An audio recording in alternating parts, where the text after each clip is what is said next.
learning outcomes are introduction of cytoplasm, protoplasm, what is protoplasm and the difference between the cytoplasm and protoplasm, and components of cytoplasm and as well as functions. ये 4 bullets को हम इंशाल्लाह discussion करेंगे और इन 4 bullets की explanation pictures के through करेंगे. आपकी मैं बहुत सारे क्वेश्चंस लूंगी, आपकी जो कंफ्यूजन्स हैं उनको हम डिस्कस करेंगे. कुछ अगर वीडियोस की जरूरत हुई तो वीडियोस देखेंगे, नहीं तो आई थिंक बहुत इजी टॉपिक है, इसमें वीडियोस की जरूरत भी नहीं पड़ेगी. So let's start with the introduction. Everything within the cell excluding the nucleus. So make it sure कि अगर आपको समझाना मैं चाहूँ, लाइक मैं कहती हूँ कि एक सेल है हमारे पास, एनिमल सेल की एग्जांपल ले लेते हैं और एनिमल सेल के सेंटर में यू नो दैट न्यूक्लियस होता है.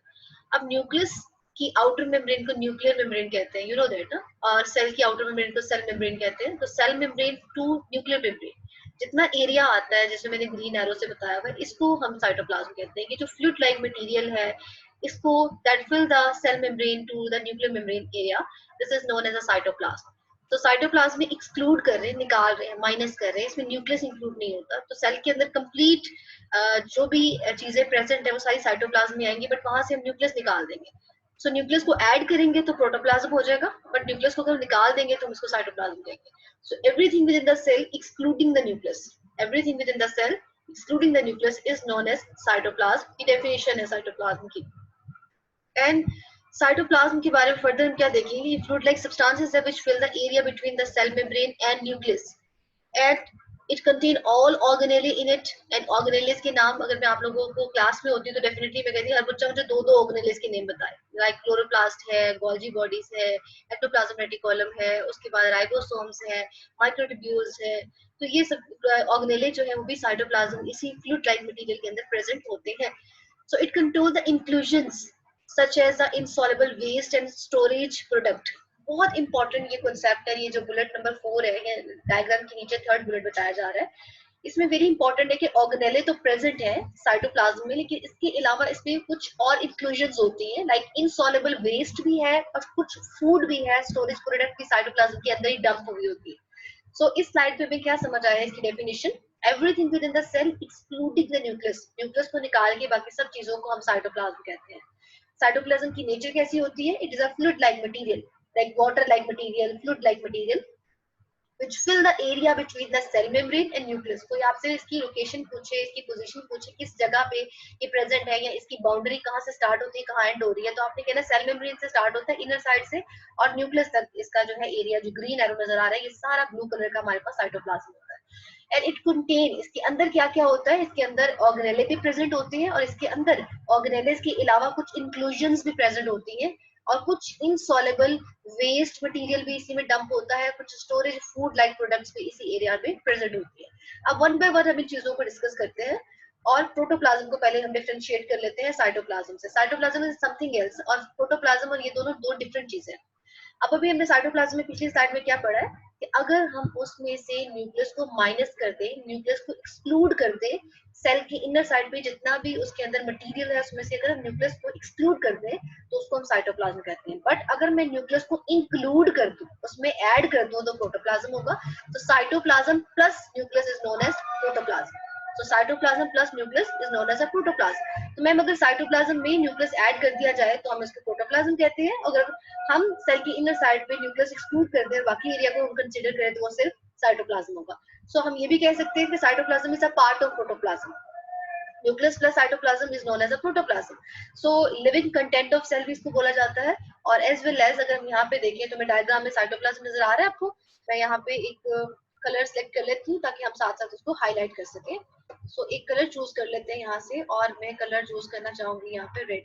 सो बेटा ये साइटोप्लाज्म का एरिया है जो इस एरिया में. लेकिन अगर आप यहाँ पे देखें तो प्रोटोप्लाज्म में क्या लिखा हुआ है कि इसमें अगर आप देखो तो न्यूक्लियस भी इन्होंने ऐड कर दिया है और साइटोप्लाज्म भी ऐड कर दिया है. So cytoplasm plus nucleus, cytoplasm plus nucleus is known as a protoplasm. But in cytoplasm अगर आप सिर्फ साइटोप्लाज्म को देखें तो इसमें न्यूक्लियस नहीं आता. ठीक है, ये जो बाकी का एरिया है इसमें सारे ऑर्गेनेले हैं, इसमें सारी इंक्लूजन्स हैं, वेस्ट मटेरियल है, फूड है, इन सब को हम साइटोप्लाज्म तो कह सकते हैं बट न्यूक्लियस इसमें इंक्लूड नहीं है. मैम अगर हम न्यूक्लियस को भी इसमें इंक्लूड कर लें, साइटोप्लाज्म को भी इंक्लूड कर लें तो फिर न्यू टर्म है जिसको हम प्रोटोप्लाज्म कहते हैं. So it's very clear, I think no, इतना मुश्किल नहीं है ये पॉइंट कि हमें ये क्लियर ना हो। सो इसके अलावा अगर हम इसको देखें तो एक मिनट जरा वेट कीजिएगा।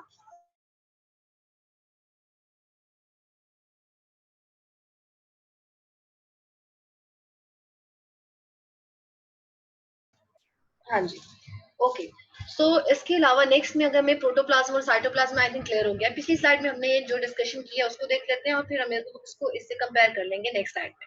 हमने पिछली स्लाइड में पढ़ा था कि अगर हम न्यूक्लियस को एक्सक्लूड कर दें और सिर्फ उस मटेरियल को रीड आउट करें जो सेल के अंदर होता है तो उसको हम साइटोप्लाज्म कहते हैं। न्यू स्लाइड में हमने ये देखा कि अगर हम न्यूक्लियस में साइटोप्लाज्म और न्यूक्लियस दोनों को ऐड कर दें तो हम इसको कंप्लीट टर्म को प्रोटोप्लाज्म कहते हैं। सो कोई कंपैरिजन देख लेते हैं इसका नेक्स्ट पिक्चर पे। और कंपैरिजन में हमें वो नजर आ रहा है कि साइटोप्लाज्म बेसिकली वो एरिया होगा जिसमें न्यूक्लियस इंक्लूड नहीं किया जा रहा। अदर ऑर्गेनेले और ये लिक्विड, ये पानी, इसमें छोटे छोटे इंक्लूजन्स, वेस्ट मटेरियल, फूड, सब कुछ साइटोप्लाज्म में ऐड होता है। लेकिन अगर न्यूक्लियस को भी ऐड कर लें तो फिर हम इसको प्रोटोप्लाज्म कहते हैं। क्लियर? अब कंपोनेंट्स ऑफ साइटोप्लाज्म की तरफ आते हैं। आई थिंक इंट्रोडक्शन हो गया साइटोप्लाज्म का, हमें थोड़ा क्लियर हो गया कि साइटोप्लाज्म किसे कहते हैं, प्रोटोप्लाज्म किसको कहते हैं, साइटोप्लाज्म की बाउंड्री कहाँ से शुरू होती है, कहाँ पे एंड होती है, साइटोप्लाज्म के अंदर क्या क्या प्रेजेंट होता है। तो ये चीजें हमने अभी देखी है।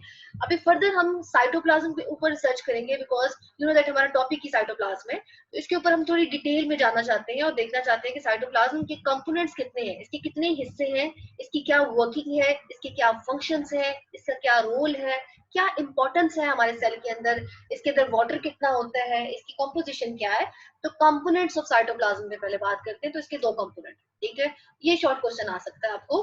पिछला भी आ सकता है कि define protoplasm, differentiate cytoplasm and protoplasm. And ये भी क्वेश्चन हो सकता है कि right down the components of cytoplasm. तो इसके बच्चे दो हिस्से हैं, एक को कहते हैं साइटोसोल और दूसरे से वो कहते हैं साइटोप्लाज्मिक ऑर्गेनेले। ये दोनों मिलके साइटोप्लाज्म बनाते हैं, ठीक है। साइटोसोल एक एरिया का नाम है और साइटोप्लाज्मिक ऑर्गेनेले उसके अंदर एज अ ऑर्गेनेले पार्टिसिपेट करते हैं। तो साइटोसोल एक फ्लूइड का नाम है, एक एरिया का नाम है जिसके अंदर ऑर्गेनेले फ्लोट कर सकते हैं। तो पहले हम बात कर लेते हैं फर्स्ट ऑर्गेनेले की, सॉरी फर्स्ट कंपोनेंट की, जो कि है साइटोसोल। मैम साइटोसोल की डेफिनेशन क्या है, क्या ये इंपॉर्टेंट है? मुझे बहुत इंपॉर्टेंट है। साइटोसोल की डेफिनेशन पूछ ली जाती है। Define cytosol. Cytosol is basically the soluble part of cytoplasm. मैंने छोटी सी बात बताई है कि साइटोप्लाज्म वो एरिया है जो न्यूक्लियस से लेकर न्यूक्लियर मेम्ब्रेन से लेकर सेल मेम्ब्रेन तक चलता है। उस एरिया में ऑर्गेनेले प्रेजेंट है, इंक्लूजन्स प्रेजेंट है, वाटर प्रेजेंट है और बहुत सारी चीजें प्रेजेंट होती है। साइटोप्लाज्म का वो एरिया जो कि सॉल्युबल है, जो कि नजर नहीं आ रहा और सॉल्युबल है, ठीक है। कुछ तो वहां पे ऑर्गेनेले है ना, ऑर्गेनेले तो उसमें सॉल्युबल नहीं हो सकते उस पानी में। तो जो एरिया सॉल्युबल है, जो उसके अंदर इंक्लूजन्स प्रेजेंट है, वेस्ट मटेरियल प्रेजेंट है, फूड प्रेजेंट है, उस एरिया के अंदर जो मिक्स हुई है उसके अंदर, उसको हम साइटोसोल कहते हैं, क्योंकि वो हमें नेकेड आई से नजर नहीं आएंगे। अब और अब सिर्फ हम साइटोसोल की फिलहाल बात कर रहे हैं कि साइटोसोल के अंदर कितना पानी होता है। 90% वाटर होता है साइटोसोल में और 10% उसके अंदर ये एरिया, ये फंडामेंटल मॉलिक्यूल्स होते हैं जो जिनकी वजह से सेल लाइफ लिविंग है। Glycogen, amino acid and fatty acid, ठीक है, ये फंडामेंटल मॉलिक्यूल्स ऑफ लाइफ है। तो 10% ये प्रेजेंट होते हैं। अब इंपॉर्टेंट बात ये है कि इसके अलावा भी बहुत सारे मॉलिक्यूल्स प्रेजेंट है। जो तो इनमें माइक्रो मॉलिक्यूल्स हैं, जो मॉलिक्यूल बड़े छोटे छोटे होते हैं, वो तो मिक्स हो जाते हैं उस मटेरियल के अंदर। और जब वो मिक्स हो जाते हैं, डिसॉल्व हो जाते हैं, तो उसको हम कहते हैं ट्रू सोल्यूशन। केमिस्ट्री के पढ़ते हैं आप लोग तो उन बच्चों को और क्लियर हो रहा होगा कि ट्रू सोल्यूशन किसे कहते हैं, जिसके अंदर अगर आप एक गिलास पानी लेते हो और उसके अंदर आप ऐड कर देते हो कोई भी सोल्यूट और कंप्लीटली उसके अंदर डिसॉल्व हो जाता है, तो हम उसे कहते हैं जी ये ट्रू सोल्यूशन है। और अगर वो उसमें कंप्लीटली डिसॉल्व नहीं होता और सोल्यूट के पार्टिकल्स का साइज बड़ा होता है, तो उसको कोलाइडल सोल्यूशन कहते हैं। क्लियर? अब क्योंकि ये सारा मटेरियल सेल मेम्ब्रेन के अंदर होता है, सेल के अंदर होता है, तो इसको इसको इस वजह से इंट्रा सेलुलर फ्लूइड भी बोलते हैं। आप इसको कंपेयर कर सकते हो एक्स्ट्रा सेलुलर फ्लूइड के बारे में, जिस तरह जो सेल के बाहर मटेरियल होता है उसको हम एक्स्ट्रा सेलुलर फ्लूइड बोलते हैं। अब ये साइटोसोल का जो मटेरियल है, जो फ्लूइड है, जो पानी है, ये सारे का सारा सेल के अंदर होता है, जिसको हम कहते हैं इंट्रा सेलुलर फ्लूइड भी बोलते हैं। अब बच्चे कोलाइडल सोल्यूशन को आगे फर्दर हम इसको डिवाइड कर रहे हैं दो टर्म में, सोल और जेल में। जेल मोर विस्कस होता है, उसकी विस्कोसिटी ज्यादा होती है। शहद की विस्कोसिटी ज्यादा होती है ना आप, और पानी की विस्कोसिटी कम होती है। इस विस्कोसिटी किसे कहते हैं? उसकी मूवमेंट को अगर आप देखें वो कितना मूव कर सकता है, विस्कस कितना है, उसमें नंबर ऑफ मॉलिक्यूल्स कितने ज्यादा है। तो शहद जो है, हनी है, बहुत विस्कस होता है। और सोल नॉन विस्कस एरिया को कहते हैं। लाइक आप वाटर को देखो तो वो नॉन विस्कस होता है। तो इसकी दो जो है इसकी दो अगर फर्दर डिवीजन है जिसको हम नेक्स्ट पिक्चर में और क्लियर कर लेंगे। तो इस स्लाइड में हमने क्या सीखा है, हमने ये सीखा है कि साइटोप्लाज्म के कितने कंपोनेंट्स होते हैं। दो होते हैं, एक साइटोसोल है और एक ऑर्गेनेले है। ऑर्गेनेले कौन से होते हैं, ये जो माइटोकॉन्ड्रिया है, क्लोरोप्लास्ट है, गोल्जी बॉडीज है, एंडोप्लाज्म रेटिकुलम, ये सारे ऑर्गेनेले हो गए ना। जिसके अंदर स्विम कर रहे हैं, जिस सी के अंदर स्विम कर रहे हैं, उस सी का नाम साइटोसोल है। और साइटोसोल क्या होता है, सोलेबल पार्ट ऑफ साइटोप्लाज्म को हम साइटोसोल कहते हैं। उसके अंदर 90% तो पानी होता है और 10% उसमें बाकी फंडामेंटल मॉलिक्यूल्स होते हैं। अगर तो मॉलिक्यूल्स कंप्लीटली डिसॉल्व है तो उसको ट्रू कह देंगे, अगर वो कंप्लीटली डिसॉल्व नहीं है तो उसको हम कोलाइडल सॉल्यूशन कह देंगे। कोलाइडल आगे फर्दर दो टर्म्स में डिवाइड है, सोल और जेल में, जो कि फर्दर हमारा इस पिक्चर से क्लियर हो जाएगा। साइटोसोल की डेफिनेशन क्या पढ़ी है हमने, soluble part of cytoplasm is known as cytosol. तो हमने पढ़ा है साइटोसोल के बारे में और हमने इसको डिवाइड किया है दो टर्म्स के अंदर। एक तो शर्त ये हमने रखी है, कंडीशन ये रखी है कि उसमें जो मॉलिक्यूल्स होते हैं वो स्मॉल साइज के होंगे तो वो ट्रू सोल्यूशन बनाएंगे। Small molecules and ions may form true solution. और अगर उन मॉलिक्यूल्स का साइज बड़ा है तो वो उसमें मिक्स नहीं हो सकते, अगर हो भी सकते हैं तो कंप्लीटली मिक्स नहीं हो सकते हैं, तो फिर हम उसको बोलते हैं कि कोलाइडल सोल्यूशन। अब ट्रू सोल्यूशन की बात यही खत्म हो जाती है। हम कोलाइडल को आगे फर्दर हमने डिफरेंशिएट किया था सोल और जेल में। सो कोलाइडल सोल्यूशन में बी सोल और जेल। एंड सोल क्यों होगा, अगर वो नॉन विस्कस होगा, और जेल कब होगा, जब वो बहुत विस्कोसिटी ज्यादा होगी, थिकनेस ज्यादा होगी। थिकनेस ज्यादा हो तो उसको विस्कस बोलते हैं। अब क्वेश्चन ये होता है कि मैम ये जो आप कह रही हैं कि थिक एरिया होता है साइटोप्लाज्म का और थोड़ा सा थिन एरिया भी होता है, तो ये एरियाज कहाँ प्रेजेंट होते हैं सेल में, क्या ये मिक्स होते हैं या किसी खास एरिया में ये चीजें प्रेजेंट होती हैं? तो बेटा बहुत इंपॉर्टेंट है कि जो जेल है वो पेरिफेरल पार्ट ऑफ सेल में प्रेजेंट होता है। फॉर एग्जाम्पल हम ये देख लेते हैं कि मैंने ये पिक्चर ड्रॉ की हुई है अमीबा की। ऐसे ही अमीबा एक सेल है ना, अमीबा की पिक्चर ड्रॉ की हुई है। और अमीबा की बॉडी में मैं एक पेन सेलेक्ट कर लेती हूँ यहाँ से, और अमीबा की बॉडी में ये जो एरिया पेरिफेरल आपको नजर आ रहा है, जिसको मैं बाउंड्री दे रही हूँ डार्क ग्रीन एरिया, ये सारे का सारा एरिया जो है ये एरिया जेल है। ये जेल एरिया है, ठीक है, इसको हम जेल एरिया कह रहे हैं। और सोल जो एरिया जो नॉन विस्कस होता है वो सेंटर में होता है, यानी थोड़ा लिक्विड होता है और ये सेंटर में होता है, नॉन विस्कस होता है। और जो जेल है वो विस्कोसिटी ज्यादा है, थिकनेस ज्यादा है, गाढ़ा है ज्यादा, तो वो जेली की तरह उसकी peripheral part of any cell present होता है, जितने भी पेरिफेरल पार्ट है वहां प्रेजेंट होगा। मैम पेरिफेरल पार्ट में प्रेजेंट होने की रीजन क्या है? इसकी एक बड़ी इंपॉर्टेंट रीजन ये है कि ये सेल की शेप को भी मेंटेन करने में हेल्प करता है। यू नो दैट अमीबा की बॉडी में कोई बोन्स नहीं होती है, और उसकी मूवमेंट किस तरह से होती है, सोडोपोडिया के थ्रू होती है। तो उन एरियाज में सेल मेम्ब्रेन के साथ साथ ये विस्कस एरिया प्रेजेंट होता है साइटोप्लाज्म का, जो कि उसकी मेम्ब्रेन को मेंटेन करने में, बॉडी को मेंटेन करने में, बॉडी को थोड़ी स्ट्रेंथ देने में हेल्प आउट करता है। तो आई थिंक ये बड़ा इजी था और क्लियर हुआ है। हम इसको इसी स्लाइड को देख लेते हैं, हमने इसमें क्या सीखा है। साइटोसोल की डेफिनेशन को सीखा है और हमने बात की है कि cytosol basically soluble part of cytoplasm को कहते हैं। और साइटोसोल की दो पार्ट्स हैं, दो तरह का हो सकता है, उसमें स्मॉल मॉलिक्यूल भी हो सकते हैं। हमने क्या पढ़ा था, साइटोसोल की कंपोजिशन में पूछ सकती हूँ आपसे क्लास में, write down define cytosol, write down the composition of cytosol. Definition में क्या लिखोगे, the soluble part of cytoplasm is known as cytosol. Write down the composition of cytosol, आपने कहना है साइटोसोल में 90% पानी है और 10% फंडामेंटल मॉलिक्यूल्स है, बस बात इतनी सी है। और फिर आपसे क्वेश्चन हो सकता है, write down the difference between the sol and gel. Sol और जेल में डिफरेंस बताएं। तो सोल क्या एरिया है, नॉन विस्कस एरिया है, वो भी कोलाइडल सॉल्यूशन। अगर तो वो जो हमने 10% मॉलिक्यूल्स की बात की है, फंडामेंटल मॉलिक्यूल्स, अगर तो उसके अलावा जो इंक्लूजन होती है, वेस्ट मटेरियल होता है जो उसी एरिया में डंप होता रहता है, अगर तो कंप्लीटली सॉल्व है साइटोप्लाज्म के अंदर, छोटे पार्टिकल्स तो सॉल्व हो जाते हैं ना इजीली, तो वो हमें सिर्फ ट्रू सॉल्यूशन कहेंगे। अगर वो सॉल्व नहीं होते या इनकम्प्लीटली सॉल्व होते हैं तो हम उसको कोलाइडल सॉल्यूशन कहते हैं। और कोलाइडल सॉल्यूशन की आगे दो टर्म्स है, सोल और जेल। जब कोलाइडल सॉल्यूशन की थिकनेस बहुत ज्यादा हो सकती है या बहुत कम हो सकती है, इसको हम सोल कहते हैं। सोल सेल के सेंटर में होता है और जेल सेल के पेरिफेरल पार्ट्स पे होता है, like a gel, like a jelly, उस तरह का इसका मटेरियल होता है। फर्दर नेक्स्ट स्लाइड में बच्चे मूव करते हैं। कुछ क्वेश्चंस हैं, तो बहुत सारे क्वेश्चंस आप लोगों ने हमें पूछने हैं। अब साइटोप्लाज्मिक ऑर्गेनेले पे आते हैं। अब ये है दूसरा पार्ट किसका, साइटोप्लाज्म का। मैं प्रीवियस स्लाइड दिखाना चाहती हूँ आपको। ये देखिए हमने यहाँ पे क्या सीखा था जब हमने स्टार्ट किया था यहाँ पे। तो हमने देखा था कि एक पार्ट साइटोसोल है जिसकी एक्सप्लेनेशन कंप्लीट कर ली है। दूसरा पार्ट क्या है, साइटोप्लाज्मिक ऑर्गेनेले। यानी साइटोप्लाज्म में दो चीजें होती हैं, साइटोसोल एंड साइटोप्लाज्मिक ऑर्गेनेले। अभी जितनी एक्सप्लेनेशन हमने पढ़ी है वो सारी की सारी हमने साइटोसोल की पढ़ी है कि साइटोसोल की डेफिनेशन क्या है, उसकी कंपोजिशन क्या है और उसके दो एरियाज का नाम क्या है, सोल और जेल। अब हम पढ़ रहे हैं साइटोप्लाज्मिक ऑर्गेनेले। अब साइटोप्लाज्मिक ऑर्गेनेले पे डिस्कशन करेंगे बच्चे, और ऑर्गेनेले पे हम चलते हैं फर्दर स्लाइड पे, उसी स्लाइड पे जो स्टार्ट की थी भी हमने। ओके, ये सो साइटोप्लाज्मिक ऑर्गेनेले तो याद करने की जरूरत ही नहीं है, आप सिंपली जितने ऑर्गेनेल्स के नेम आते हैं आप वो लिख दें, एनरिच विद ऑर्गेनेल्स। जो ऑर्गेनेल्स के नेम आते हैं लिख दें, mitochondria, Golgi complex, plastids, ribosomes, lysosomes, centriole, peroxisomes, glyoxysomes, microtubules, endoplasm reticulum and many मोर।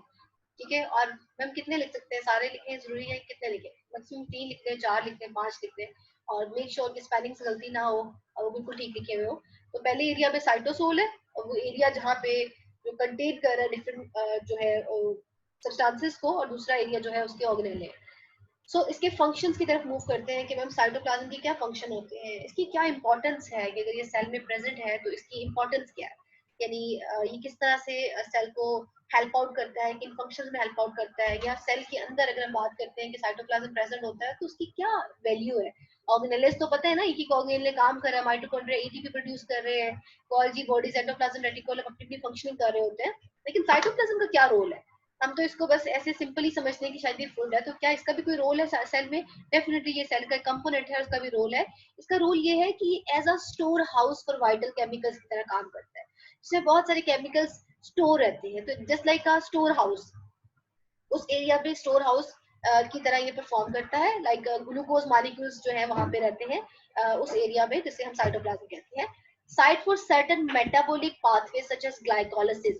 अब ग्लाइकोलिसिस को आप डेफिनेटली आगे जाके डिस्कशन करेंगे। ग्लाइकोलिसिस का मीनिंग क्या होता है, splitting of glucose, splitting of glucose, splitting of glyco मतलब कार्ब्स एंड लाइसिस मतलब तोड़ना, break down of glucose is known as glycolysis. तो ग्लाइकोलिसिस में बेसिकली ये जो पार्ट है सेलुलर रेस्पिरेशन में, ये हम पढ़ेंगे आगे जाके फर्दर, तो ये सेलुलर रेस्पिरेशन का एक स्टेप है जिसमें एटीपी प्रोड्यूस होती है, और ग्लाइकोलिसिस के बाद ग्लूकोज मॉलिक्यूल्स दो पायरुविक एसिड पे कन्वर्ट होता है, पायरुविक एसिड फर्दर जाके क्रेब्स साइकिल में आगे जाके फर्दर मूव करेंगे। तो मैम जो पहला स्टेप है सेलुलर रेस्पिरेशन का, पहला जो पॉइंट है, पहला स्टेप है, उसको साइटोप्लाज्म में परफॉर्म होता है। तो ग्लाइकोलिसिस की जो site for certain metabolic processes जो है सच एज ग्लाइकोलिसिस, वो परफॉर्म कहाँ पे हो रही है, साइटोप्लाज्म में हो रही है। तो first of all act as a store house. Store house को मतलब है यहाँ बहुत सारे फूड स्टोर रह सकते हैं। सेकेंडली यहाँ पे उन फूड की स्प्लिटिंग होती है, तोड़ फोड़ होती है, वो ब्रेक डाउन होते हैं, उनमें से एनर्जी रिलीज होती है, वो दूसरे मॉलिक्यूल्स में कन्वर्ट होते हैं, तो वो भी साइटोप्लाज्म में ही हो रहा होता है। बहुत सारे इंपॉर्टेंट एंजाइम्स जो ग्लाइकोलिसिस को करवाते हैं, बहुत सारे इंपॉर्टेंट एंजाइम जो फूड की स्प्लिटिंग करते हैं, वो साइटोप्लाज्म में होते हैं। तो सेकंड पॉइंट, थर्ड पॉइंट आता है कि साइटोप्लाज्मिक स्ट्रीमिंग मूवमेंट। अब स्ट्रीम लाइक मूवमेंट किसे कहते हैं, लाइक स्ट्रीमिंग कहते हैं, जैसे आप नदी को देखते हो, पानी को देखते हो, वो किस तरह चलता है। मैं यहाँ पे ड्रॉ कर देती हूँ कि एक पेन सेलेक्ट कर लूँ पहले। अच्छा, ठीक है। अब स्ट्रीमिंग अगर आप देखें, स्ट्रीमिंग अगर आप देखें तो स्ट्रीमिंग इस तरह से होती है, स्ट्रीम लाइक मूवमेंट, लाइक इस तरह से स्ट्रीमिंग हो रही होती है। तो साइटोप्लाज्म बेसिकली पूरे, अगर हम एक सेल की बात करते हैं, और ये एक सेल है, और इस सेल में एनिमल, इसे हम प्लांट सेल कह लेते हैं, और यहाँ पे you know that vacuole present है, वैक्यूल का साइज बड़ा होता है। अब वैक्यूल के इस साइड पे क्लोरोप्लास्ट प्रेजेंट है, ठीक है, यहाँ पे क्लोरोप्लास्ट प्रेजेंट है इस एरिया, ठीक हो गया। अब बच्चे यहाँ पे सनलाइट है, सनलाइट, सनलाइट। अब सनलाइट जब प्लांट पे पड़ती है, यहाँ पे फॉल होती है, अब क्लोरोप्लास्ट तो वैक्यूल की ऑपोजिट साइड पे है, तो इन्होंने इधर से मूव करके इधर आना है टूवर्ड द सनलाइट, ताकि मैक्सिमम लाइट को एब्जॉर्ब कर सके और फोटोसिंथेसिस कर सके। तो देखिए क्लोरोप्लास्ट के पाँव नहीं होते हैं, ना ही वो मूव कर सकता है, उसकी मूवमेंट के लिए हेल्प करता है यहाँ पे साइटोप्लाज्म, जो इस पूरे एरिया में फ्लोट करता रहता है। ऑर्गेनेल्स को जहां जाना होता है अपनी मर्जी से उस एरिया में फ्लोट करते हुए पहुंच जाते हैं टुवर्ड सनलाइट। तो बहुत सारे क्लोरोप्लास्ट, मैक्सिमम क्लोरोप्लास्ट जो है वो इस एरिया में अकोमोलेट हो जाते हैं, ताकि सनलाइट मैक्सिमम एब्जॉर्ब कर सके और अपना फंक्शन परफॉर्म कर सके। सो ऑर्गेनेल्स की मूवमेंट के लिए हेल्प आउट कौन कर रहा होता है यहाँ पे, साइटोप्लाज्म। सो साइटोप्लाज्मिक किसे बोलते हैं, streaming movement. Cytoplasmic streaming movement एक एक्टिव मूवमेंट है, utilise energy, definitely ATP consume होते हैं इसकी मूवमेंट में, लेकिन ये हेल्प हमें किस में कर रहा होता है, हेल्प कर रहा होता है ऑर्गेनेले को कि वो मूव कर सके वन प्लेस से to the other place of cell, ताकि वो वहां से सनलाइट एब्जॉर्ब कर सके। मैम ये सिर्फ क्लोरोप्लास्ट के बारे में बताया कि सिर्फ यही मूव कर सकते हैं, कोई और ऑर्गेनेले हो सकते हैं जो मूव कर सके। देखिए बेटा, माइटोकॉन्ड्रिया एटीपी प्रोड्यूस करते हैं, सेल के जिस पार्ट में माइटोकॉन्ड्रिया की जरूरत है, एटीपी की जरूरत है, तो माइटोकॉन्ड्रिया फ्लोट करते हुए सेल के उस स्पेसिफिक पार्ट में पहुंच जाते हैं। तो इट्स वेरी इजी कि स्ट्रीमिंग मूवमेंट, लाइक ये फ्लोटिंग मूवमेंट, जैसे पानी मूव कर रहा होता है, फ्लोट कर रहा होता है, कभी आपने बैठ के देखा हो साइड पे, तो आप देखोगे कि पानी जिस तरह से फ्लोट करता है, मूव करता है, उसी तरह की स्ट्रीमिंग मूवमेंट साइटोप्लाज्म भी प्रोवाइड करता है, ताकि ऑर्गेनेले एक एरिया से दूसरे एरिया पे स्विम करते हुए पहुंच जाए जहां उनकी जरूरत है, जहाँ उनकी रिक्वायरमेंट है, वहां पे जाके अपना फंक्शन फुलफिल कर सके।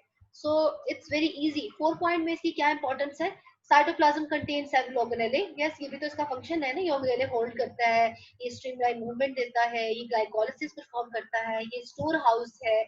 और फर्दर अगर हम इसमें पिक्चर में देखें तो ये बहुत सारे ऑर्गेनेले गिवन है, जो कि आप इनके नेम भी जो है लोअर साइड पे गिवन है, लेकिन ये इतना इंपॉर्टेंट नहीं है, आपको सिर्फ ऑर्गेनेले के नेम आने चाहिए, वो हमने डिस्कस कर ली है।